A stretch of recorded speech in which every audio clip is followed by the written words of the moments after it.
Hello viewers, তোমরা যারা এই সবেমাত্র উচ্চ মাধ্যমিক পাস আউট করলেন এবং কলেজ ইউনিভার্সিটিতে অ্যাডমিশন হওয়ার জন্যই প্রতীক্ষায় রয়েছেন এবং আপনারা ভাবছেন কলেজের ইউনিভার্সিটির কি আবেদন প্রক্রিয়া আরম্ভ হয়ে গিয়েছে বা কবে থেকে আরম্ভ হবে, পাস কোর্স নেবেন না অনার্স নেবেন, এই সমস্ত বিষয় নিয়ে আজকের এই ভিডিওর মাধ্যমে আলোচনা করব। তো ভিডিওটি অবশ্যই নন স্কিপ করে সম্পূর্ণ ওয়াচ করবেন এবং তুমি কলেজে অ্যাডমিশন হতে চাইলে অবশ্যই এই চ্যানেলটি সাবস্ক্রাইব করে কোন কলেজে অ্যাডমিশন হতে চাচ্ছ সেই কলেজের নাম অবশ্যই কমেন্ট বক্সে লিখে যাবেন, তাহলে আমি স্পেশালি সেই কলেজ নিয়ে একটি ভিডিও বানিয়ে নেব শুধুমাত্র তোমার জন্য। তো চলো আজকের ভিডিওটি আমরা আরম্ভ করি বিলম্ব না করে। তো প্রিয় দর্শক, আমরা প্রত্যেকটি জিনিস স্টেপ বাই স্টেপ জানবো।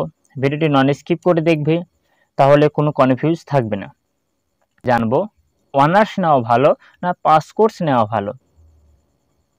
সর্বপ্রথম আমরা বলবো যে তুমি কি করতে চাও, সেটার উপরে ডিপেন্ড করবে যে তুমি অনার্স নেবে না পাস কোর্স নেবে।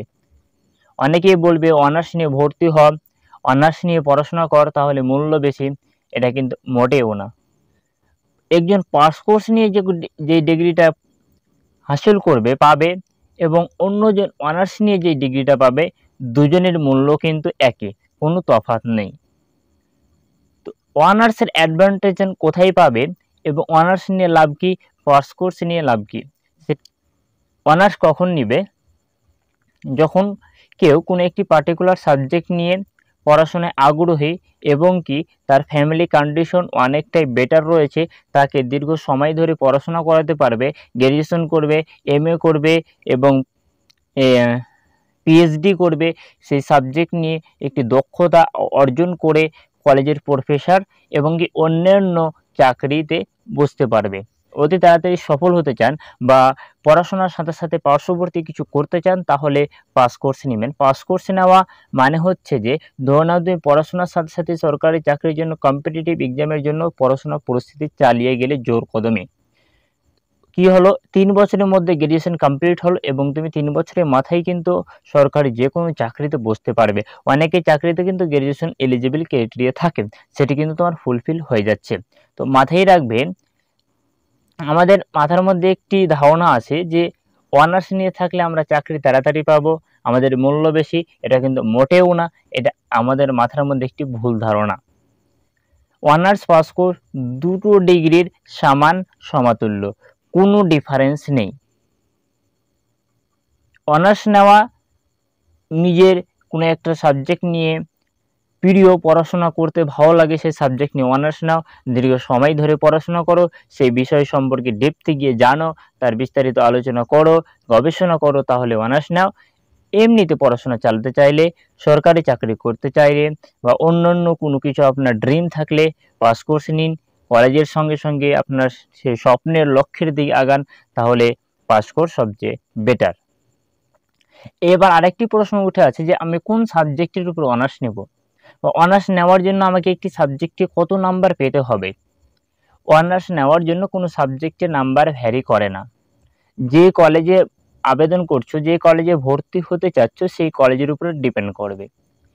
অনার্সের জন্য প্রত্যেক কলেজের সীমিত একটি সিট রয়েছে, সেই সিট বুকিং হলে কিন্তু আর অন্যকে অনার্স নিবে না।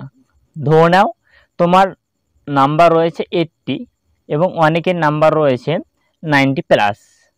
এবার 90+ও কিন্তু সেই সাবজেক্টের জন্য আবেদন করেছে অনার্সে এবং তুমি আবেদন করেছো, কিন্তু যে 10টি সিট রয়েছে, সেই 10টি সিটে কিন্তু সেই 90+ স্কোরের স্টুডেন্টদের নিয়ে কিন্তু সেই 10টি সিট কভার হয়ে যাচ্ছে, তাহলে কিন্তু তোমাকে নেবে না। এবং এমনও কোনো কলেজে আবেদন করলে যে কলেজে 80-র নিচে সমস্ত স্টুডেন্ট আবেদন করেছে সেই সাবজেক্টের অনার্সের জন্য, কিন্তু তোমার কিন্তু সেখানে হাইয়েস্ট স্কোর হচ্ছে, তাহলে কিন্তু সেই অনার্সটা সেই কলেজে তুমি পেয়ে যাচ্ছ। এরকম হচ্ছে অনার্সের নিয়ম। এবং অন্যের শুনে কোনো সাবজেক্টে অনার্স নেবে না। যে সাবজেক্ট তোমাকে পড়তে ভালো লাগছে, যে সাবজেক্টের পিছনে টাইম স্পেন্ড করতে ভালো লাগছে, সেই সাবজেক্টে অনার্স নেবে, না হলে কিন্তু পরবর্তী সমস্যায় পড়বে। এরপরে আমরা যেটি জানবো, আমাদের অনার্স পাস কোর্স এই বিষয়টি ক্লিয়ার। এরপরেও যদি না কোনো ক্লিয়ার হয়ে থাকে, অবশ্যই কমেন্ট বক্স খোলা রয়েছে, কমেন্ট করবে, আমি যথারীতি অতি তাড়াতাড়ি রিপ্লাই দিয়ে নর্মাল করে দেবো বিষয়টাকে। তো আজকের ভিডিও এখানেই শেষ করছি এবং অবশ্যই দেখা হবে আগামী ভিডিওতে।